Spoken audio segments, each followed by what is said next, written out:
এটা গত শুক্রবারের ভিডিও। সকাল থেকেই না খুব ভয়ে ছিলাম, কারণ দিনটা এমন ছিল। আগে একটা দিন এমন দিন চলে গেছে। ভয়ের কারণটা কি জানো? আজকে ছিল আমার মেয়ের সেকেন্ড ডোজের ভ্যাকসিন। যেদিন ফার্স্ট ভ্যাকসিন দিতে যাচ্ছিলাম সেদিন যেমন ভয়ে ছিলাম, আজকেও ঠিক তাই। কারণ আগের থেকে তো জানা যায় না না কতটা ব্যথা যন্ত্রণা করবে, কি অসুবিধা হবে। প্রথম ভ্যাকসিনের সময় না ও একদমই কান্নাকাটি করেনি, চুপচাপই ছিল। হ্যাঁ, একটু জ্বর এসেছিলো, একটু খুঁতখুত করছিল, হয়তো কোলের থেকে নিচে নামেনি, কিন্তু বেশি কান্নাকাটি করেনি। কিন্তু সেকেন্ড টাইমে যে কি হবে তাই নিয়েই চিন্তা করছিলাম। কতটা ব্যথা হবে, কতটা কষ্ট পাবে সেটাই ভাবছিলাম। আমার কিন্তু সকালে ঘুম থেকে উঠেই বিছনা তোলা হয় না। বিছনা তুলতে তুলতে আমার 9টা বেজে যায়, কেননা সকালবেলা উঠেই তোকে বাইরে আনতে পারি না, আর ঠান্ডার ওয়েদারটা এখনও সেইভাবে যায়নি।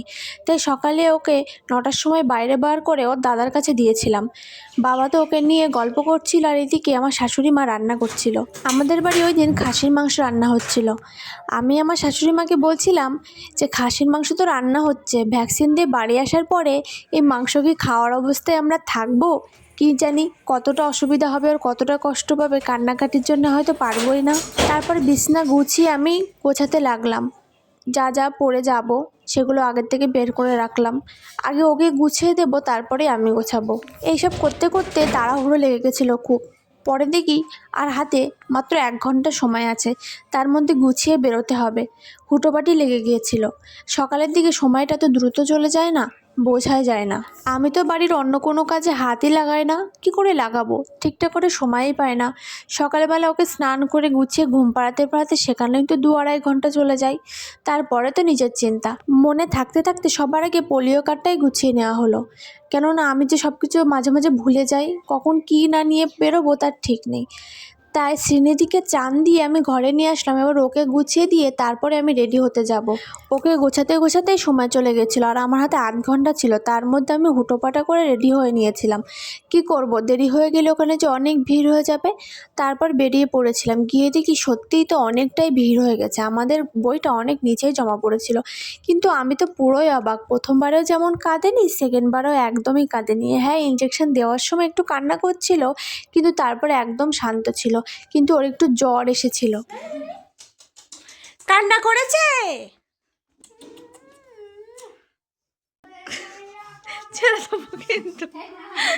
বাড়ি আসার পর ওর পিমনি তো ওকে আদরে আদরে ভরিয়ে দিল। আমি তো যে বলছে কান্না করেনি, তো আমি একদমই কান্না করেনি।